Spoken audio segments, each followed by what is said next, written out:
예, 오늘 하나님께서 우리에게 주시는 말씀 출애굽기 34장 27절에서 35절까지 제가 봉독해 드리도록 하겠습니다. 출애굽기 34장 27절에서 35절까지입니다. 제가 봉독해 드리도록 하겠습니다. 여호와께서 모세에게 이르시되 너는 이 말들을 기록하라. 내가 이 말들의 뜻대로 너와 이스라엘과 언약을 세웠음이니라 하시니라. 모세가 여호와와 함께 40일 40야를 거기 있으면서 떡도 먹지 아니하였고 물도 마시지 아니하였으며 여호와께서는 언약의 말씀 곧 십계명을 그 판들에 기록하셨더라. 모세가 그 증거의 두 판을 모세의 손에 들고 시내산에서 내려오니 그 산에서 내려올 때에 모세는 자기가 여호와와 말하였으므로 말미암아 얼굴 피부에 광채가 나나 깨닫지 못하였더라.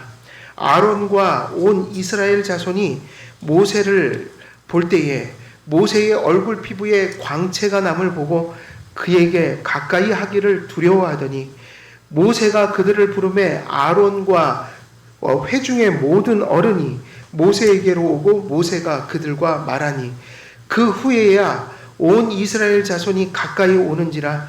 모세가 여호와께서 시내산에서 자기에게 이르신 말씀을 다 그들에게 명령하고 모세가 그들에게 말하기를 마치고 수건으로 자기 얼굴을 가렸더라. 그러나 모세가 여호와 앞에 들어가서 함께 말할 때에는 나오기까지 수건을 벗고 있다가 나와서 그 명령하신 일을 이스라엘 자손에게 전하며 이스라엘 자손이 모세의 얼굴에 광채를 보므로 모세가 여호와께 말하러 들어가기까지 다시 수건으로 자기 얼굴을 가렸더라. 아멘. 예, 오늘 이제 또 새로운 대지 그리스도를 통해 벗겨질 모세의 수건이라는 제목으로 또 오늘 주어진 본문 말씀을 선포하도록 하겠습니다. 우리가 지난 시간에 하나님의 그 영광이 모세의 얼굴에 비춰졌을 때 그 얼굴이 비춰진 그 이유는 바로 하나님과 교제와 연합 속에 있었기 때문이다. 하나님께 연합되고 주님과 교제하는 자들에게는 하나님의 그 영광빛이 그의 심령과 삶 속에 비추어진다.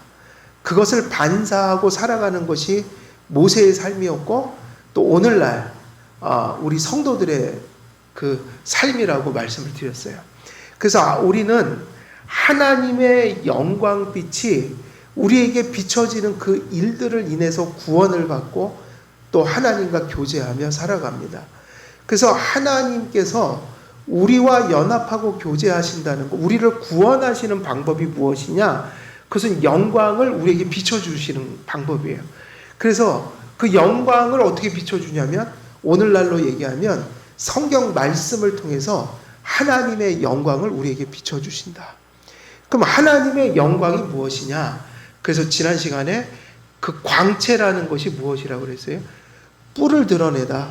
그러니까 광채가 빛난다는 것은 뿔이 드러난다는 의미인데 그 뿔이 뭐냐면 권능이고 권세고 힘이고 그리고 어떤 탁월함을 의미한다고 할 때 광채가 빛난다는 것은 뿔이 드러났다는 의미고 영광은 뿔이라는 의미죠. 그래서 하나님의 영광은 하나님의 그 속성과 그의 존재와 그의 성품 속에서 빛나는 그 탁월함을 가리킨다. 하나님은 우리를 어떻게 구원하십니까?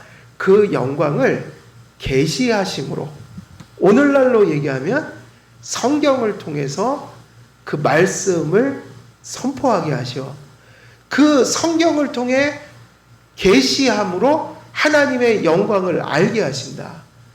깨닫게 하신다. 그 영광을 그 말씀을 통해 우리로 하여금 믿게 하신다. 그것을 통해 우리와 관계하시는 거죠. 그래서 이 영광을 비춘다. 하나님의 영광을 성경 말씀을 통해 우리에게 계시하신다. 그러면 그 의미는 어떤 메시지가 담겨 있냐면 이게 결론인 거예요.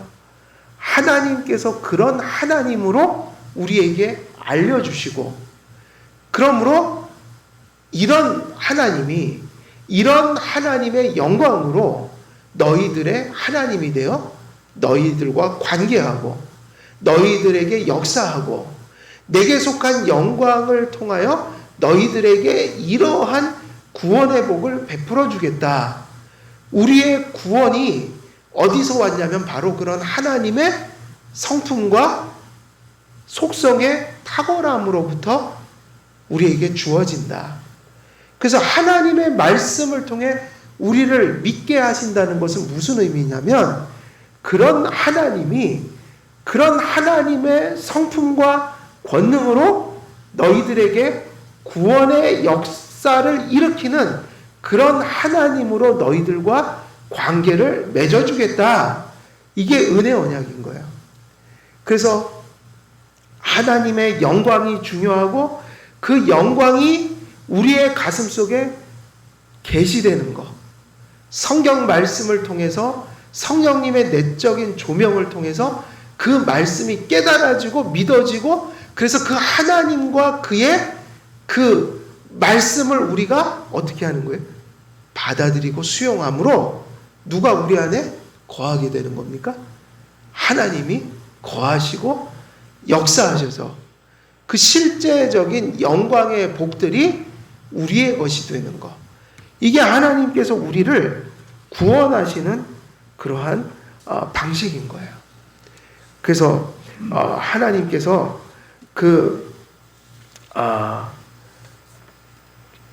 민수기 6장 22절에서 27절을 보게 되면은 구약의 그 강복선언, 그죠? 구약의 강복선언. 가장 공적으로 소위 말하면 우리가 예배 마지막 순서에 강복선언 하듯이 구약의 제사장들에게 항상 이스라엘 백성을 향해서 이 말씀을 선포해 줌으로 어떻게 하라고 그랬어요? 그 복을 선언하라. 그래서 우리 개혁주의 예배학에서 우리가 축도라고 부르는 것은 번역을 축도라고 했는데 사실은 기도가 아니라 뭐라고 했어요? 선언이라고 그랬죠. 기도가 아니라 목사가 기도해 주는 게 아니라 성경 말씀을 가지고 하나님을 대신하여 그것을 선포해 준다. 그래서 축도 강복선언 때는 눈을 감는 게 아니라 어떻게 하라고 그랬어요? 눈을 뜨라. 왜냐하면 기도가 아니니까. 목사가 손을 드는 것도 상징적 행위이고 그것을 선포하는 것은 목사의 말이나 목사의 소원이나 기도가 아니라 그것은 말씀에 하나님이 약속하신 것을 선포해 주는 행위니까 눈을 뜨고 선포하는 목사의 손을 바라보며 눈을 뜨고 그 선포를 받는 것이죠. 아멘으로. 근데 그 민수기에 그 복이라는 게 무엇인가? 그게 신약의 복도 다 함축하고 있는 거예요. 가장 잘 표현해 주고 있는 거예요. 기독교인들이 받는 복이 많은 것이 있지만 현실의 복도 있고 내세의 복도 있지만 궁극적인 복은 이것이다. 그죠? 그래서 궁극적인 복.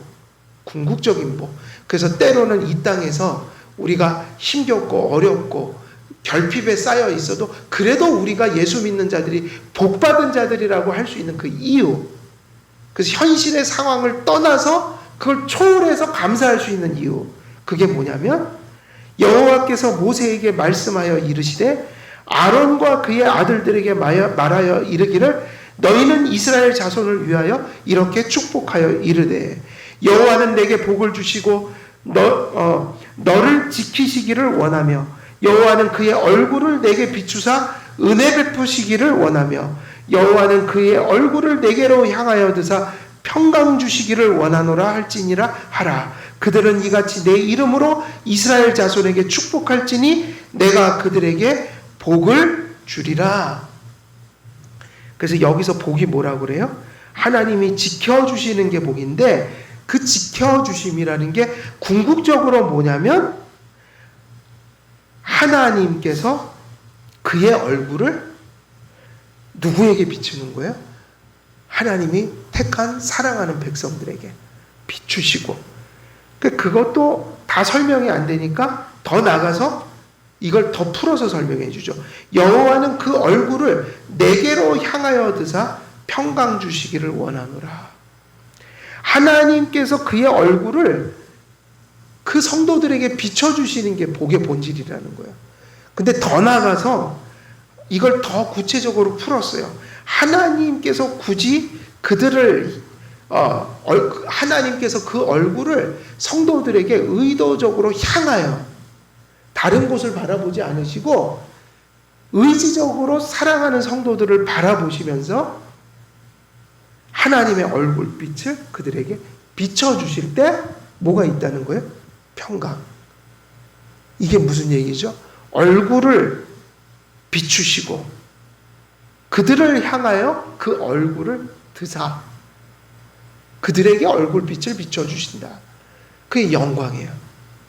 모세를 향해서 얼굴빛을 비춰주시니 그 빛이 얼굴에 반사되어 광채가 났던 것처럼 오늘날 성도 예수님을 진심으로 믿는 성도들을 향해 바로 성경의 말씀을 통하여 하나님의 영광을 알게 하시고 믿게 하시는 성령의 역사가 그들 속에 있을 때, 그래서 예수를 믿고 예수님을 믿고 날마다 말씀으로 그 하나님이 어떤 하나님이시며 우리와 어떤 관계를 맺으시고 우리에게 어떤 일들을 행해 나가시는지를 깨우침을 받은 그것을 마음으로 믿은 성도들 속에 무슨 일이 지금 벌어지고 있냐면 믿음의 성도들에게 하나님의 얼굴이 비춰지고 있는 역사가 일어나고 있는 것이다. 지금 하나님은 지금 어떤 일들을 지금 이 예배를 드리는 믿음의 성도들에게 지금 행하고 계시냐면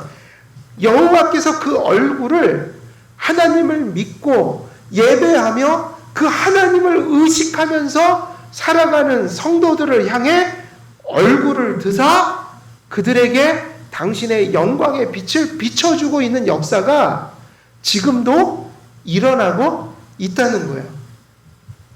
그것이 우리가 받은 복의 본질이라는 거예요.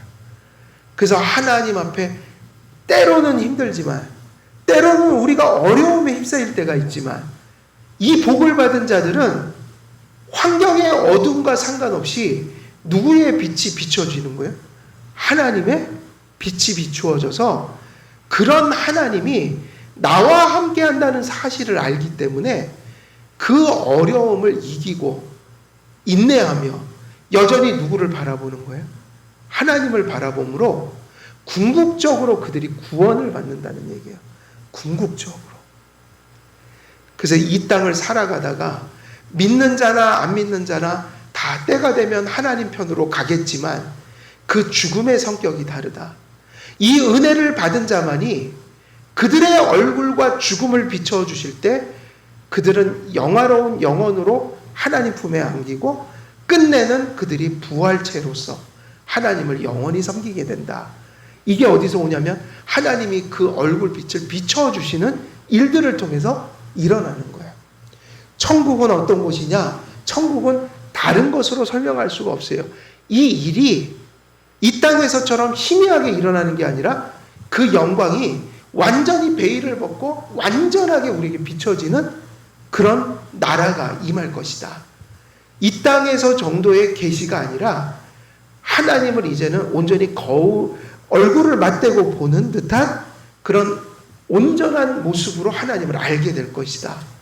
그 영광이 이루 말할 수 없어서 천국에서 아무리 새 노래를 지어 노래해도 그 노래를 다 표현할 수 없어 날마다 순간마다 그 하나님의 무궁하심을 새롭게 고백해야 되는 그 새 노래.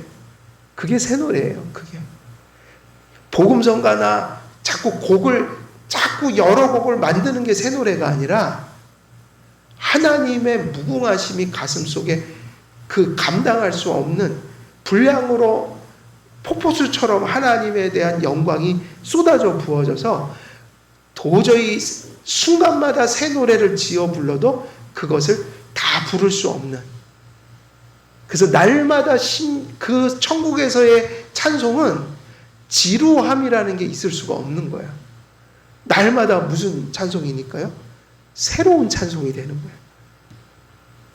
우리가 이 땅에서 찬송 부를 때도요, 자꾸 유행하는 뭐 이런 거를 따라가면 안 되고, 바른 찬송, 바른 곡조, 바른 가사로, 그리고 공교회가 질서 있게 부르는 찬송을 가지고, 그걸 가지고 매주 매일 같은 곡을 불러도 우리에게 은혜가 날마다 새로워서 부를 때마다 그 곡조가, 그 가사가 새로워져서 새로운 곡이 나를 새롭게 만드는 게 아니라, 소위 말하면 세상처럼 날마다 신곡을 찾아다니는 그런 모습이 아니라, 같은 찬송을 10년을 불러도 매일매일 하나님께 가까이 감으로 하나님의 은혜가 내게 넘쳐나서, 소위 그 부르는 찬송이 매일매일 새로워야지 정상인 거예요. 그래서 참성도는 새로운 곡조, 새로운 가사를 쫓아 헤매지 않아요. 요즘 보면은 뭐 복음성가도 막 하루에 몇 개씩 쏟아져 나오고, 그게 좋은 게 아니더라. 무슨 하나님을 찬송하는 찬송곡이 유행이 있을 수 있겠어요? 그렇지 않아요? 바른 찬송이 있는 거지 유행하는 찬송은 옳은 게 아니에요. 같은 찬송을 불러도 이 노래가 오늘 새로워야 돼요.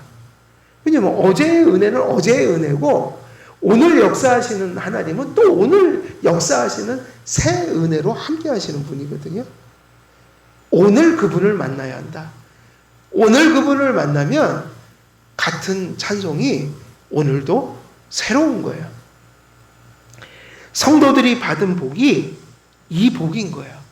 그래서 모세 때에는 모세의 얼굴에만 이것이 비춰졌고, 이것이 가시적으로 비춰졌지만, 이 빛보다 더 밝고 분명한 빛이 누구에게 지금 비춰주고 있다는 사실을 알아야 돼요. 예수님을 믿는 모든 성도들, 그들에게는 뭐가 거두어졌냐면 수건이 벗겨졌다. 모든 성도들이 하나님 말씀을 통해, 성령님의 조명을 통해 이제 예수님을 바라보는 자들 속에는 하나님이 주시는 그 영광의 빛이 반사되고 있다. 그래서 성도들은요, 그들의 고백과 그들의 삶으로 무슨 일을 할 수 있는 거예요? 땅끝까지 이르러 주님의 뭐가 될 수 있어요? 증인이 될 수 있다. 왜냐? 빛이 비치고 있기 때문에. 그래서 고백으로, 말로, 전도로, 그리고 그들의 삶을 통해서 전도할 수 있다. 왜? 그들에게 빛이 비치고 있거든요. 세상 사람들이 교회와 성도들이 전하는 말씀과 그들의 삶을 보고 누구를 알아보는 거예요? 하나님. 그래서 그렇게 얘기했죠. 저 이방인들이, 세상의 사람들이 너희들의 행실을 보고 누구에게 영광을 돌리게 하라? 하나님께. 이게 이 본문의 되게 중요한 정수인 거예요. 핵심인 거예요. 자, 그리고 이제 우리가 본문 속에서 오늘 살펴봐야 하는 내용이 뭐냐? 이 말씀 속에는 모세가 얼굴에 무엇을 가린 사건이 또 나타나요? 하나님께서는 또 빛을 주셨지만 그것을 굳이 모세는 또 어떻게 했어요? 가렸죠. 그걸 가린 것을 무엇으로 가렸다고 그랬어요? 수건으로. 그래서 이 말씀도 사실은 신약의 사도들이 신약에서 신약 성경이 기록될 때 이 구절을 많이 인용을 했어요. 이걸 비유로 들어서. 그래서 어떤 메시지를 담고 있는가, 그 수건이 의미하는 것을 수건으로 가린다, 또 수건을 벗어낸다, 그 의미가 신약에서는 어떤 의도로 사용되었는지를 우리가 본문 속에서 좀 살펴보겠습니다. 모세는 자신의 그 얼굴 피부에서 발하는 빛을 보지를 못했어요. 그러나 백성들이 그것을 보고 두려워했고, 그래서 모세는 백성들을 배려하는 마음으로 그 영광을 가렸죠. 모세의 얼굴 피부에서 발한 광채는 이것이 무엇을 의미하는가? 우리가 지난 시간에 그리스도를 예표하고 또 그 완전함과 엄중함 앞에 죄를 깨닫게 하고 절망케 해서 오직 그리스도만을 의지하도록 만드는 그런 이유로, 목적으로, 역할로, 그리고 또 성령을 모신 사람들에게는 예배와 생활의 표준이요 이정표의 역할을 할 수 있도록 그 율법을 십계명과 규례들을 모세에게 주셨다. 그러므로 모세의 얼굴 속에서 비추어진 그 광채는 무엇의 광채라고 할 수 있어요? 율법과 십계명이 가진 중요성, 거룩성, 그것을 주시는 하나님의 또한 거룩성.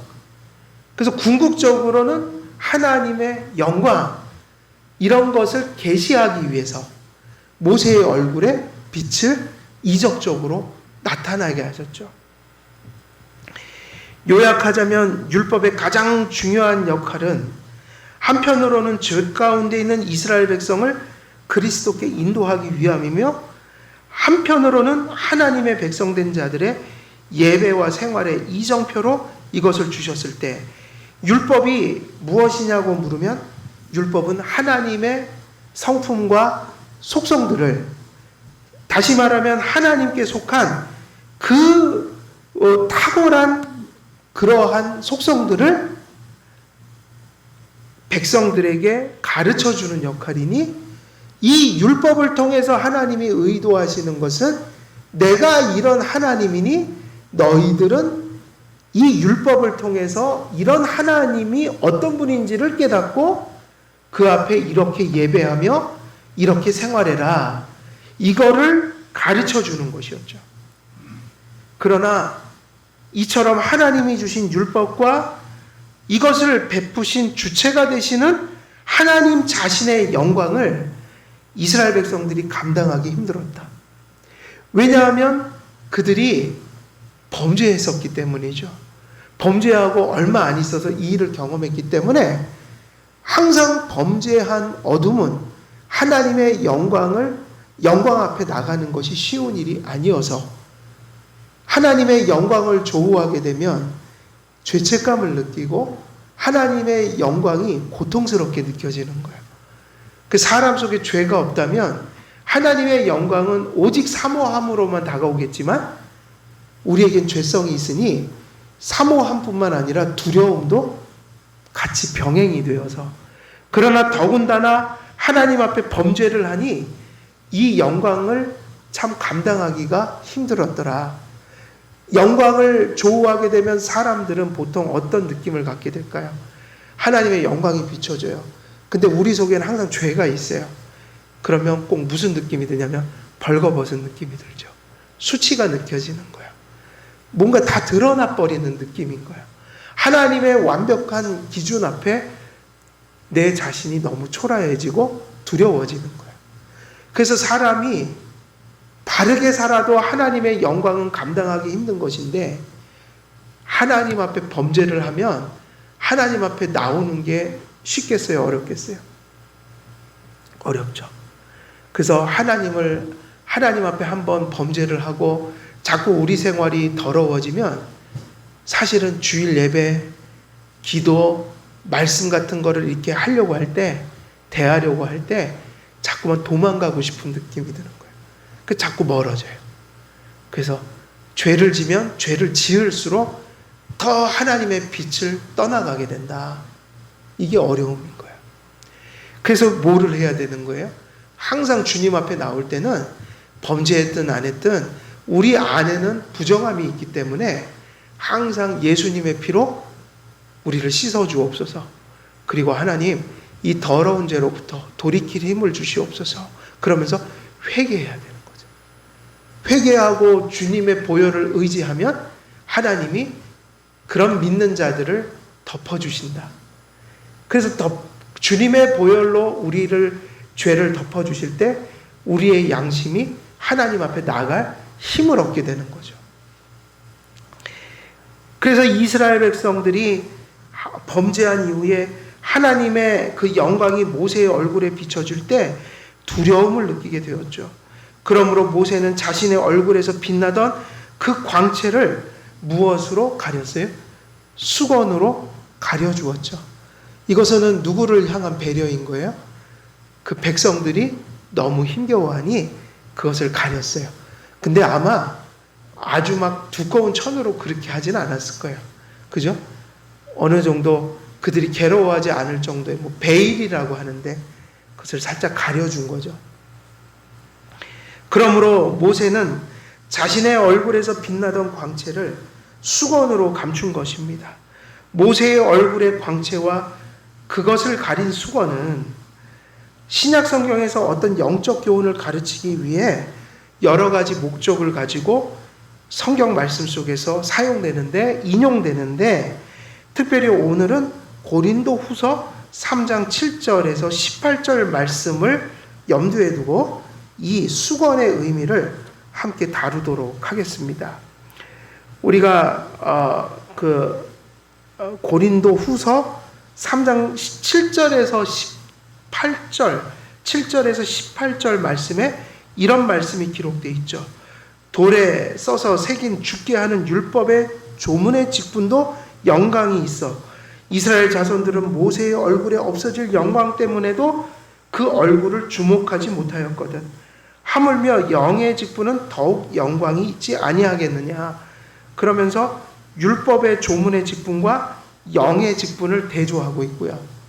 또 정죄의 직분도 영광이 있은즉 의의 직분은 영광이 더욱 넘치리라. 그러면서 정죄의 직분과 의의 직분을 또 대조시키고 있고요. 그리고 영광되었던 것이 더 큰 영광으로 말미암아 이에 영광될 것이 없으나 없어질 것도 영광으로 말미암았은즉 길이 있을 것은 더욱 영광 가운데 있느니라. 우리가 이 같은 소망이 있으므로 담대히 말하노니 우리는 모세가 이스라엘 자손들에게 장차 없어질 것의 결국을 주목하지 못하게 하려고 수건을 그 얼굴에 쓴 것 같이 아니하노라. 그러므로 그들의 마음이 완고하여 오늘날까지도 구약을 읽을 때에 그 수건이 벗겨지지 아니하고 있으니 그 수건은 그리스도 안에서 없어질 것이라. 오늘까지 모세의 글을 읽을 때에 수건이 그 마음에 덮었도다. 그러나 언제든지 주께로 돌아가면 그 수건이 벗겨지리라. 주는 영이시니 주의 영이 계신 곳에는 자유가 있느니라.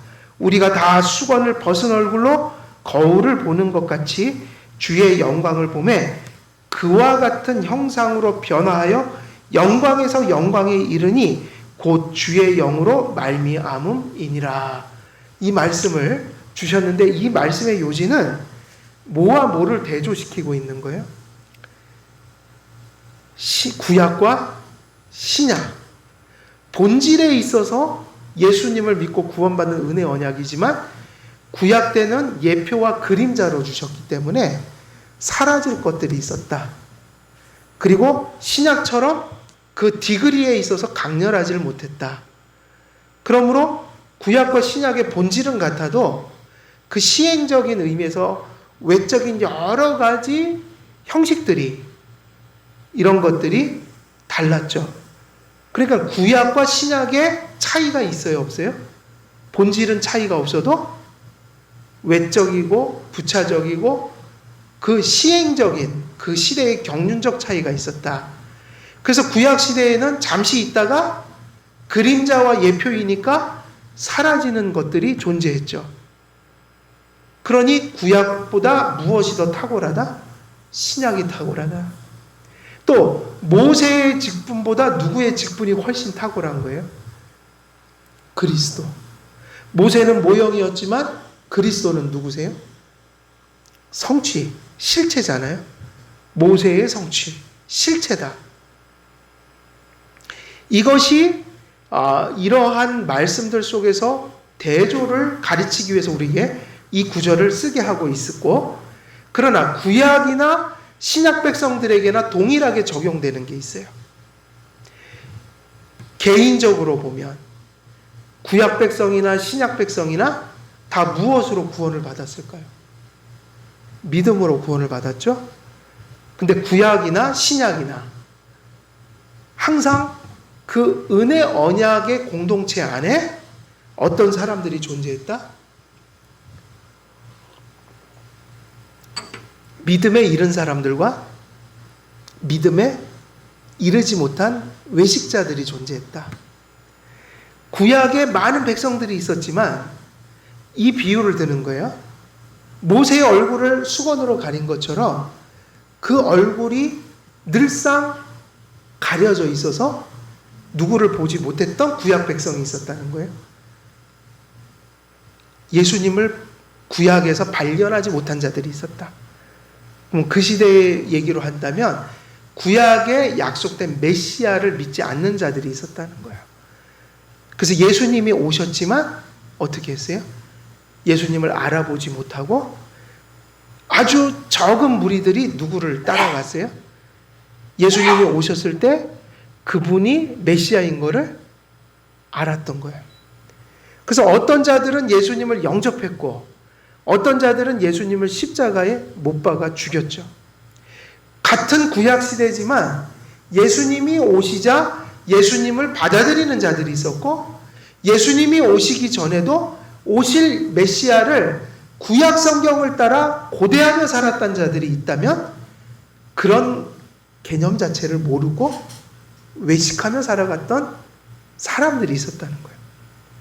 근데 동일하게 신약 시대에도 동일하게 예수님이 이제 신약의 시대를 열으셨지만 말씀 66권을 다 주시고 성령님을 통해서 이제 예수님을 믿게 하셔서 그런 모세의 수건이 다 걷어졌지만 여전히 구약에서 구약 백성으로 예수님을 만나지 못한 사람들처럼 신약의 교회에도 누구를 만나지 못한 사람들이 있는 거예요?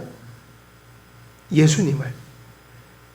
교회에 속해 있지만 교회의 생활을 할 뿐이지 교인의 이름을 가졌을 뿐이지 아직도 예수님이 누구신지를 모르거나 아니면 지식적으로 안다 해도 전 인격적으로 그분을 모시지 못한 일들이 있다.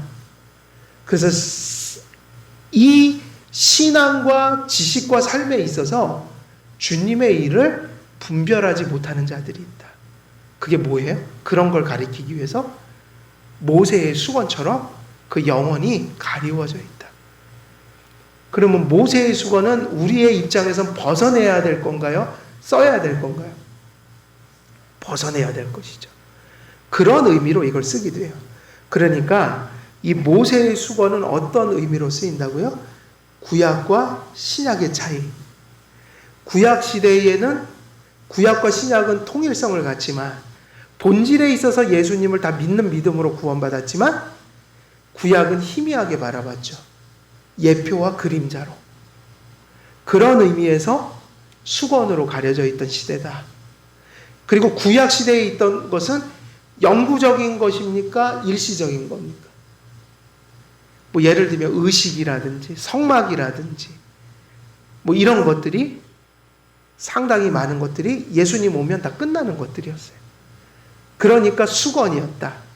신약보다 희미했다. 그래서 신약과 구약과 신약을 비교할 때 신약의 탁월함을 가리킬 때 이 비유를 쓴다는 거예요. 구약 시대는 마치 모세의 수건처럼 가리워져 있던 시대이다. 그리고 또 하나를 가리키면 구약 시대이나 신약 시대이나 개인적인 신앙의 문제를 다룰 때 이걸 쓴단 말이에요. 그게 뭐죠? 유대인들을 가리킬 때 불신하는 유대인. 그러니까 누구냐면 예수님을 지금도 받아들이지 않는 유대인. 혹은 예수님이 오셨을 때조차도 예수님을 배척했던 유대인. 예수님을 오시기 전에 구약의 성경을 주셨지만 그 안에서 주님을 바라보지 못한 유대인들. 그게 뭐냐면 모세의 수건.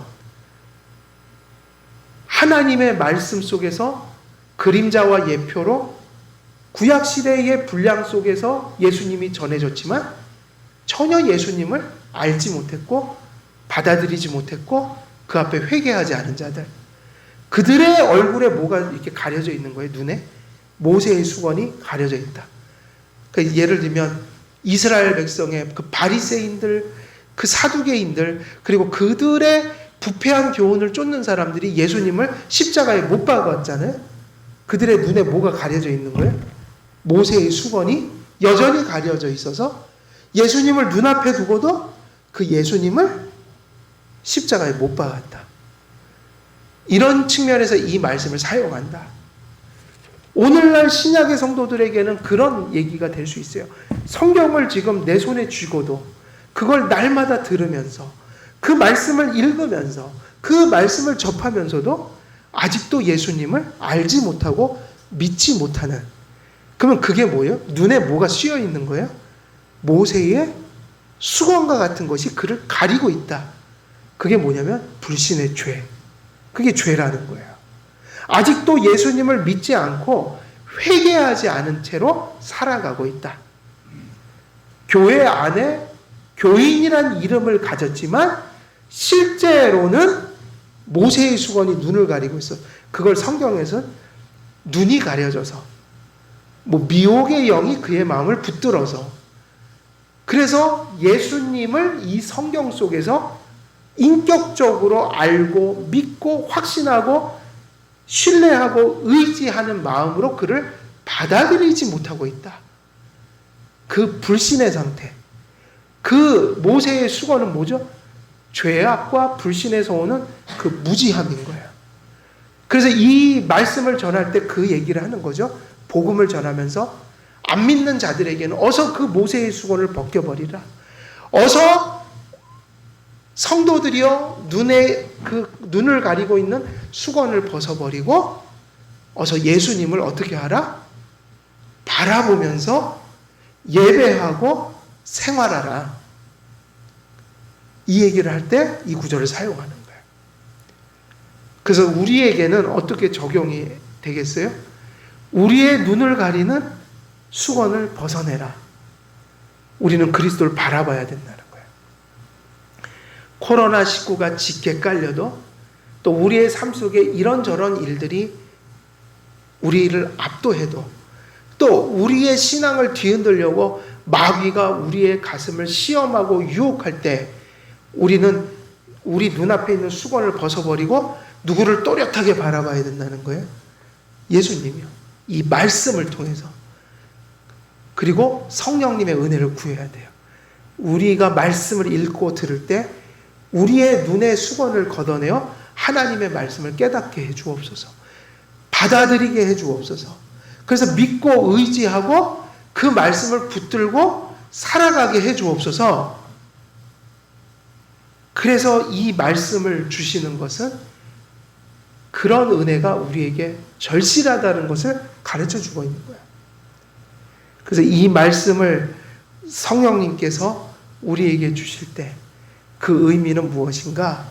우리의 눈에 신앙을 바라보지 못하게 하는 모든 눈을 가린 것들을 믿고 회개하면서 벗어내라.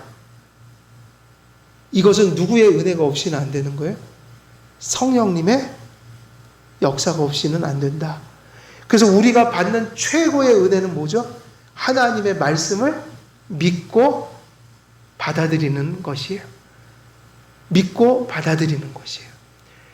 불신자라면 그것이 없었다는 사실을 깨달았다면 오늘 그걸 믿고 회개하고자 해야 되고, 성도들이 믿음을 가졌지만 어느 날 시험이 들어 방황하며 주님을 바라보지 못하고 살았던 삶을 깨닫게 될 때 하나님께서 우리의 눈을 가린 모세의 수건을 걷어내라는 말씀이 들려질 때 우리는 빨리 믿고 회개해야 한다. 성령님의 은혜가 임할 때 우리에게 그러한 믿음과 회개가 일어난다. 그러니까 우리가 생활하며 하나님 앞에 범하는 가장 큰 죄는 뭐인 거예요? 가장 큰 죄는, 그리고 다른 모든 많은 죄들이 파생되는 근원지는 어디인 거예요? 그리스도를 바라보지 못하는 상태. 거기서 모든 게 시작되는 거예요. 그리고 하나님께 받은 가장 큰 저주가 무엇이냐? 그건 하나님을 바라보는 눈을 가리워 버리는 일이다. 그래서 성도들은 무엇에 가장 힘써야 되는 걸까요? 그리스도를 바라보는 것. 그래서 성경에 보면 우리를 온전케 하시는 이인 누구를 바라보라고 그랬어요? 예수를 바라보라. 이게 복의 근원이면서 이게 되는 곳에 성령의 가장 분명한 역사가 있는 것이고, 우리에게 이것이 주어진다면 우리는 모든 것을 이길 수가 있는 거예요. 이런 여러 가지 의미들이 바로 이 고린도 후서의 이 말씀 속에 담겨 있는 거죠. 그래서 이 말씀을 우리가 좀 정리해서 좀 살펴보면, 위에 주어진 그 고린도 후서 본문과 관련하여 모세의 얼굴 광채를 가린 수건은 아까 말씀드린 대로 뭐라고 그랬죠? 제일 먼저 장차 유대인들이 나타낼 영적 눈먼 상태의 전조. 그럼 모세의 얼굴에 가려진 이 수건 사건은 뭐를 이렇게 하나님이 전조로 주신 거예요? 이스라엘 백성들이 예표와 그림자를 벗어나지 못하고 모세의 수건을 늘상 가지고 있어서 하나님의 구약 말씀을 들으면서도 읽으면서도 심지어는 이제 이 성경이 약속한, 구약이 약속한 실체이신 예수님이 오셨음에도 불구하고 이스라엘 백성들은 그 예수님을 배척하고 그를 십자가에 달아 죽일 것이다. 다시 말하면 그 하나님의 구약 백성들이 눈이 멀어서 예수님을 어떻게 할 것이라는 거예요? 과거에나 미래에나 그분을 거부해버릴 것이다. 이게 비극이죠. 하나님의 백성이 하나님을 배척한다는 얘기예요. 이러한 이스라엘 백성들의 눈먼 상태의 역사적 비극을 전조 미리 보여주고 계십니다. 모세가 받아 전해준 율법은 그리스도께서 오시기 전까지 그분의 예표와 그림자로서 주어진 것이므로 이스라엘 백성들이 하나님께서 주신 율법 본연의 목적과 의도를 발견하여 예표와 그림자 속에서 실체를 발견하고 붙들어야만 했는데, 많은 구약의 백성들이 그 그림자와 예표 속에서 실제로 그것이 가리키는 분을 과거에나 현재에나 발견하지 못했더라.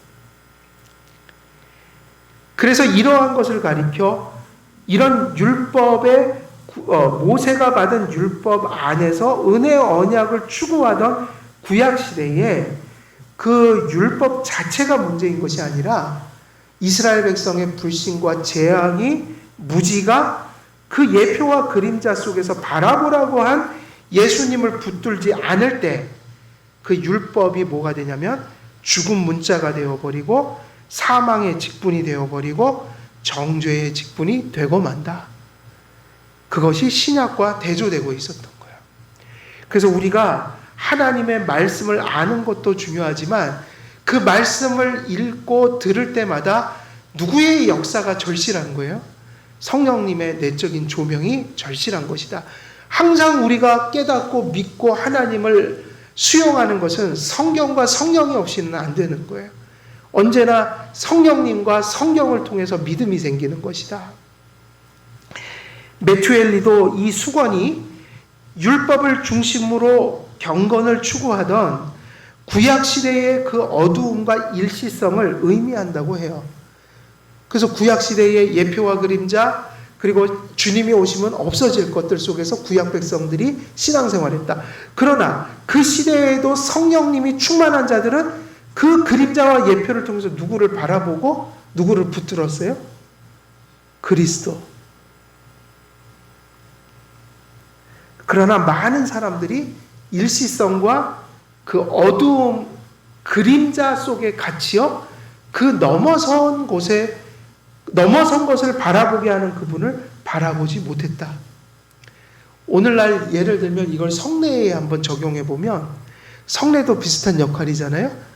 떡과 포도주라는 눈에 보이는 물질을 통해서 그것을 통해서 말씀과 믿음과 그 시간에 역사하시는 성령님을 통해서 떡과 포도주를 넘어선 것을 바라보게 하신다. 근데 참 믿음을 가지고 말씀을 담고 믿음으로 성찬에 참여한 자들은 성찬의 떡과 포도주를 통해서 그들의 마음과 영혼이 어디로 넘어가요? 실제이신 예수님의 품에 안기는 거죠. 그래서 우리가 영적 임재설, 떡과 포도주를 믿음과 말씀에 대한 인식을 가지고 참여할 때 성령님을 통해서 우리의 영혼이 그리스도의 보좌 앞까지 이렇게 들려 올려진다. 은혜에 참여한다. 은혜에 참여한다는 얘기예요. 근데 믿음이 없는 사람들에게는, 말씀을 깨닫지 못하는 사람들에게는 성령님이 말씀을 들을 때 성령님을 통해서 믿음을 갖지 못한 사람들은 떡과 포도주는 그냥 떡과 포도주로 멈추고 마는 것이죠. 이게 비슷한 얘기라고요.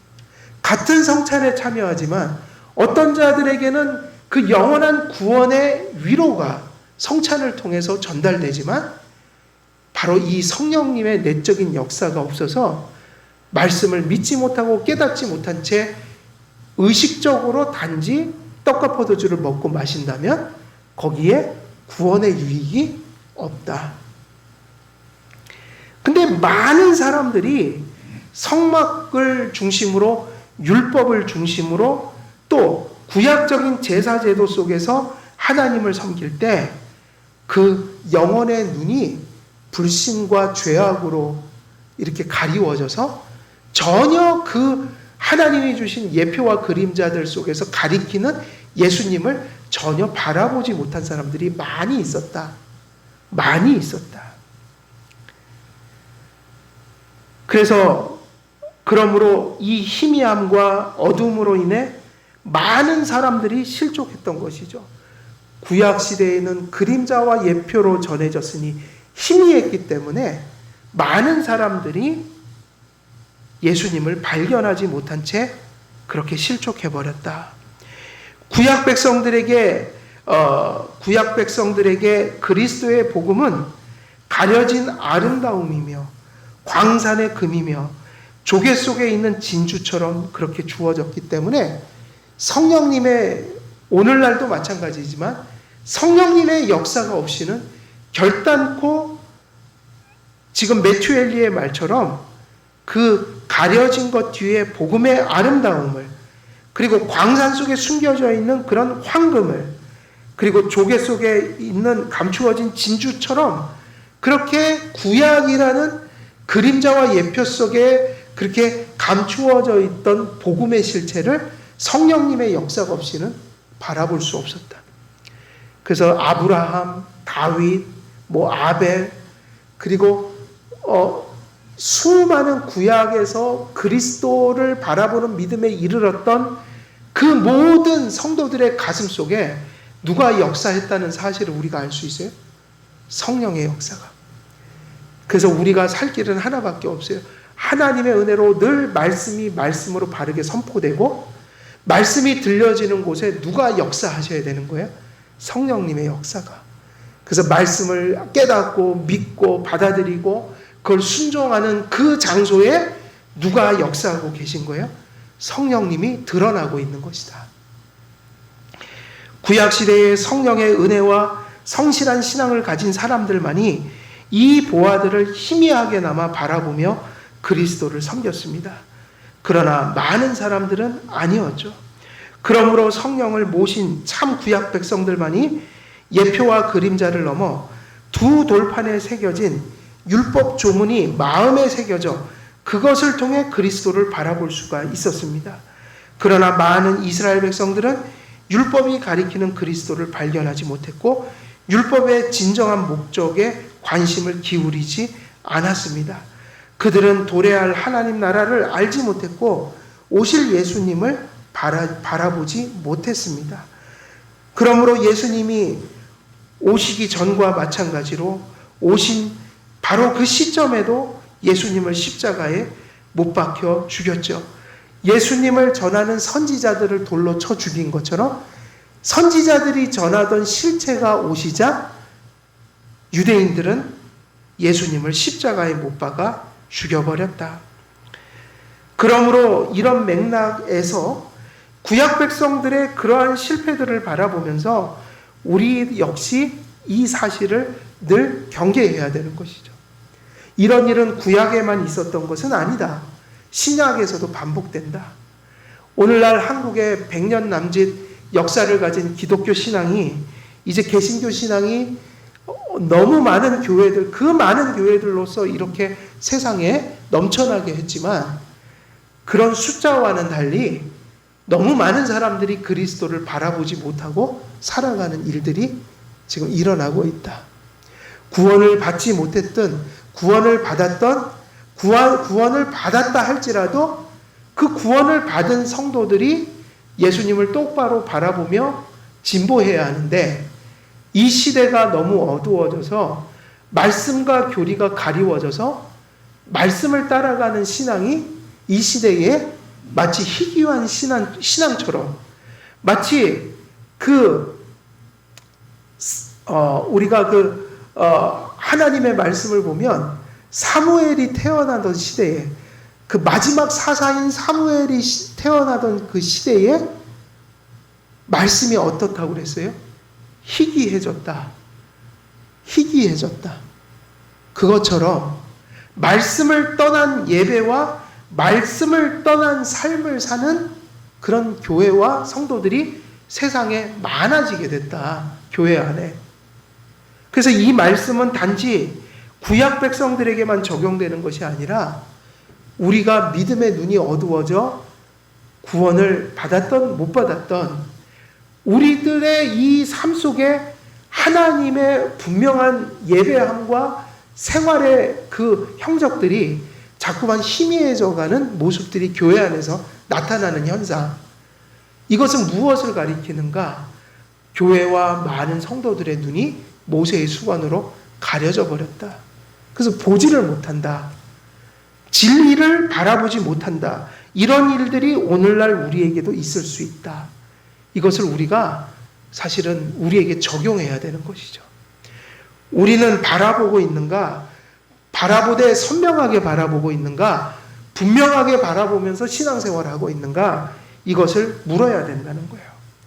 그러므로 이런 맥락에서 부패한 신앙, 생명 없는 신앙, 시대의 조류가 되어 그리스도께서 오셨을 때 그분을 알아보지 못했고 그분을 받아들이지 못한 채 십자가에 못 박아 예수님을 죽이고 배척하는 그런 왜곡된 신앙, 예수님을 알아보지 못하는 신앙이 오늘날 이 시대에 우리 안에 있지 않은지 우리가 잘 살펴보며 하나님 앞에 회개해야 되고 성령님의 은혜를 구해서 우리가 말씀으로 다시 돌아가 하나님과 그리스도를 분명히 바라보면서 성경이 말씀하신 방식으로 예배하고 성경이 우리에게 명하신 대로 살아가는 그런 그리스도를 바라보는 자들에게 나타나는 그런 광채와 열매를 우리가 이 시대에 나타내야 될 그런 시점에 와 있다. 이걸 돌아봐야 될 시점에 와 있다. 그리고 회복해야 될 시점에 와 있다. 이것을 이 말씀 속에서 우리가 다시 한번 되짚어 봐야 한다는 것입니다. 오늘도 시간이 다 돼서 오늘 여기까지 말씀을 정리하는데, 오늘 본문에서 주는 첫 번째 교훈은 무엇이었죠? 구약은 그림자와 예표를 통해서 오실 예수님의 실체를 가리켰으니 구약 백성들이 받았던 그 말씀과 그러한 계시들은 오늘날보다 상당히 희미했다는 사실이에요. 그래서 이것을 대조할 때 구약보다 신약이 탁월한 계시다라는 거, 성경 말씀이. 그리고 이런 것들을, 이런 신앙들을 대조하기 위해서 이런 모세의 수건을 신약 성경이 인용했다. 그러나 이 말씀을 우리가 그런 맥락에서 살펴보지만 구약이나 신약이나 각 개인들에게 이 말씀을 적용할 때 우리가 받아야 되는 것은 무엇이냐면 구약 때나 신약 때나 우리의 눈이 무엇에 의해서 가려질 수 있다는 거예요. 심지어는 믿는 성도들조차도 시대의 조류와 풍속과 우리의 부패한 본성 때문에 때로는 가끔은 우리의 눈이 가려져서 주님을 바라보지 못한 채 잘못된 생활과 예배를 드릴 수 있다. 이런 것을 인하여 우리가 주님을 믿고 날마다 깨어 신앙생활함으로 눈이 가려진 신앙생활이 아니라 늘 모세의 수건이 거쳐진, 그래서 모든 것을 분명하게 바라보는 신앙의 상태로 늘 돌아가야 한다는 것을 본문이 교훈하고 있다는 거예요. 그래서 우리 말씀을 오늘 맺으면서 우리 한길교회 모든 성도님들은 성령님의 충만을 받아 날마다 분명한 믿음과 또 회개의 삶을 삶 속에 지녀서 주님을 희미하게 바라보는 것이 아니라 분명하게 바라보는 그런 믿음을 가지고, 또 지금 코로나나 여러 가지 여러분의 개인적인 어려움들로 인해서 혹은 유혹들로 인해서 희미해질 수 있는 신앙의 시야, 어두워지지 않도록 깨어 기도하고 말씀을 붙들고 성령님의 은혜로 주님 똑바로 바라보며 분명히 바라보며 살아가는 그런 은혜가 우리 한길교회 성도님들 모두에게 있으시기를 주 예수 그리스도의 이름으로 축원드립니다. 기도하겠습니다. 살아계신 하나님 아버지, 오늘도 말씀을 전하였습니다. 들은 말씀들이 성령님의 은혜로 가슴속에 깨달아지게 하시고, 또 그 말씀을 믿음으로 수용하게 하시며, 그 말씀이 성령의 역사로 열매를 맺고 우리를 구원의 길로 인도하는 그런 복된 은혜가 우리 안에 충만해질 수 있도록 하나님 함께해 주시옵소서. 우리가 이 어렵고 힘든 시기에 눈이 가려지는 것이 아니라 더 또렷한 시력으로 주님을 바라봄으로, 온전케 하시는 이인 예수를 바라봄으로 우리의 믿음이 오히려 이 어려운 상황들 속에서 더욱더 전진할 수 있도록 하나님 큰 은혜로 우리들과 함께하여 주시옵소서. 감사드렸고 우리 주 예수 그리스도의 이름으로 기도드리옵나이다. 아멘.